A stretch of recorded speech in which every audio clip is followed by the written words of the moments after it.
Yeah, it's wrong not to mutilate children.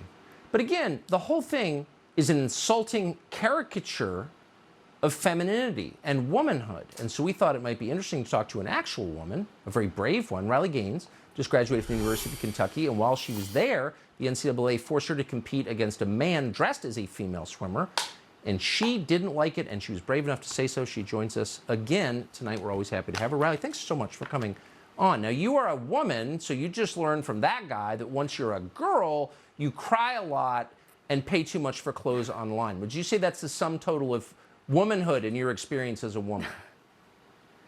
First of all, he doesn't use the term womanhood. He uses the term girlhood. How troubling is that? But, you know, when I first see this, my first initial thought is this not akin to blackface? The African-American community would, and rightfully so, should be outraged if I put on makeup and came on here and identified as an African-American and created TikToks called Days of Blackhood. Let's call what Dylan's doing womanhood.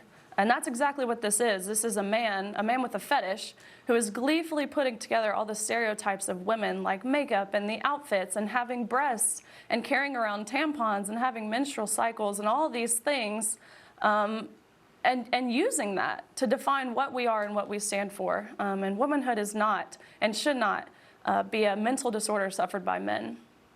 Well, this is a mental disorder, and that, you know, that's whatever. Go do your thing. But for the President of the United States to be affirming this and looking into the camera and saying anyone who disagrees with this or refuses to play along with this grotesque and repulsive charade is somehow immoral, like, how demeaning to the country is that? It's so demeaning.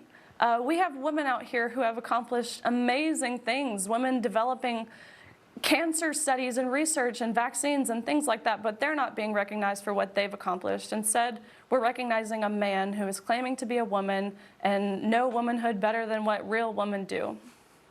I mean, it's pretty funny that, like, you know, you spent, we had an amazing hour-long conversation where you talked about spending your life training to be a college swimmer, and then at the last possible moment, some dude sweeps in to push you out of the way. All the men are here, and call it a victory for feminism.